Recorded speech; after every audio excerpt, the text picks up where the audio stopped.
वालेकुम। मैं डॉक्टर फवाद सुलेमान हूँ और मेरा ताल्लुक़ शोबा ज़हनी अमराज से है। मैंने सोचा कि आज बात की जाए कि माहौल का इंसानी ज़हनी सेहत पर क्या असर होता है। चंद ऐसी चीज़ें होती हैं कि जिसका हर इंसान के माहौल के साथ ताल्लुक़ होता है और वो ताल्लुक़ ऐसा होता है कि उसका इंसानी ज़हनी सेहत पर भी असर होता है। चंद चीज़ें ऐसी होती हैं जो कि पॉजिटिव हैं, अगर जो कि मुस्बत हैं इंसानी ज़हनी सेहत के लिए, जैसा कि सोशल सपोर्ट है, अच्छी सेहत है, अच्छी इन्वायरमेंट में उठना बैठना। ऐसी इन्वायरमेंट अच्छी होती है जो आपका ज़मीर एक्सेप्ट करे और जिससे आप मुतमईन हों। चंद ऐसी चीज़ें होती हैं जैसा कि सोशल सपोर्ट का ना होना, सेहत अच्छी नहीं है, इन्वायरमेंट में काफ़ी ज़्यादा पोल्यूशन है, या इसके अलावा इन्वायरमेंट ऐसा है जिसमें आप खुद को सेफ़ महसूस नहीं कर सकते।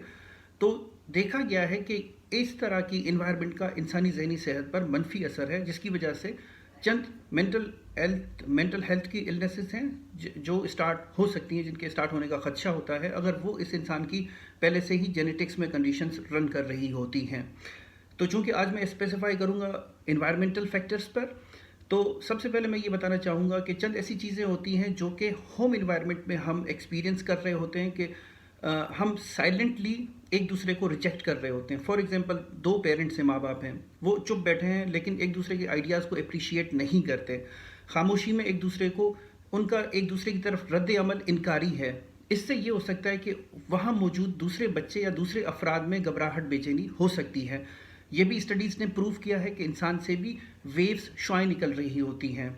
कुछ लोग ऐसे हैं जिनकी थिंकिंग पॉजिटिव होती है, वो अपनी ज़िंदगी में बड़े होपफुल होते हैं, तो वो दूसरों को भी उसी तरीके से मुस्बत मशवरे देते हैं और इस तरीके से दूसरे लोग जो है अपनी ज़िंदगी में उम्मीद महसूस करते हैं और खुशी, मुतमईन होना महसूस कर रहे होते हैं। इसके अलावा चंद और चीज़ें, अब जैसे कि ये साइलेंट ट्रीटमेंट के बारे में बताया मैंने, ये बहुत ही इंपॉर्टेंट है। वर्क प्लेस पर भी इस तरह हो सकता है कि दो कुलीग्स हैं, आपस में उनकी आपस में अंडरस्टैंडिंग नहीं है, किसी वजह से नाराज़गी है, तो वो खामोशी से, चुपके से एक दूसरे को रिजेक्ट कर रहे होते हैं। अमूमन नाराज़गी का ये वाला एस्पेक्ट ज़्यादा देखा गया है, बजाय इसके कि वर्बली या मुंह के ज़रिए आप इनकारी हों किसी और के।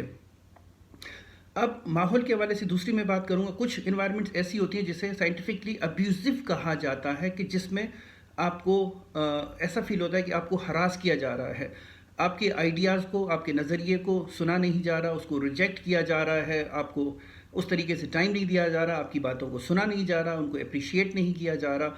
तो ऐसी इन्वायरमेंट में भी आप मुस्तकिल तौर पर खौफज़दा महसूस कर सकते हैं। एंजाइटी, घबराहट, बेचैनी जिसे कहते हैं, मुस्तकिल परेशानी होने के असबाब इसमें बढ़ जाते हैं। लेकिन याद रखिएगा, इसका हरगिज़ ये मकसद या मतलब नहीं है कि किसी को एंजाइटी की बीमारी हो जाएगी, राइट। तो ऐसी इन्वायरमेंट का सॉल्यूशन कैसे निकाला जाए उसका मैं थोड़ा सा बाद में बता दूंगा। इसके अलावा जिस तरह अब्यूजिव इन्वायरमेंट का मैंने बताया, बच्चों की मेंटल हेल्थ के लिए बहुत ज़रूरी है देखें कि उनके रिलेशंस किन के साथ हैं और कौन से बच्चे हैं, कौन से लोग हैं आपके अपने ही ख़ानदान में जो बच्चों के साथ रिलेशंस रखना चाहते हैं, क्या बच्चे वहाँ पर सेफ़ हैं। आप ज़रूर इस चीज़ के बारे में विजिलेंट रहें, आपके बच्चे किन बच्चों के साथ मिलते हैं और उनके पेरेंट्स क्या करते हैं, उनके पेरेंट्स के साथ आपको रिलेशंस रखने की ज़रूरत होती है। आप देखें कि उनकी फैमिली के डायनामिक्स कैसे हैं, उनकी फैमिली में क्या सरगर्मियाँ चल रही हैं। कहीं ऐसा तो नहीं है कि कोई ऐसी सरगर्मी उस फैमिली में है जो आपके बच्चे के लिए नुकसान का बायस बन रही है। बच्चा किसके साथ जाता है, स्कूल किसके साथ जाता है, वापसी किसके साथ है, और ये चीज़ें ज़रूर अपने बच्चों के साथ डिस्कस करें, क्योंकि इसका बहुत गहरा ताल्लुक होता है इंसान की मेंटल हेल्थ के साथ। चूँकि अनफॉर्चुनेटली कभी कभार इसी तरह से बच्चे अब्यूज़ भी हो जाते हैं।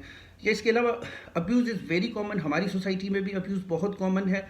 कभी अनफॉर्चुनेटली ऐसा हादसा हो जाता है कि घर में कोई इंसान है, फॉर एग्जांपल एक बहू आती है जो सोशो कल्चरल डायनामिक्स से किसी और फैमिली से बिलोंग करती है, तो वो अब नए जब कल्चर में जाती है तो वहाँ पर वो थोड़ा सा वीक फील करेगी, थोड़ा सा सेंसिटिविटी, हमारे माशरे के हिसाब से समझा रहा हूँ, उसका एटीट्यूड थोड़ा सेंसिटिव होगा। हो सकता है कि उसकी उस सेंसिटिविटी का कोई फ़ायदा आपके ही ख़ानदान में से ले।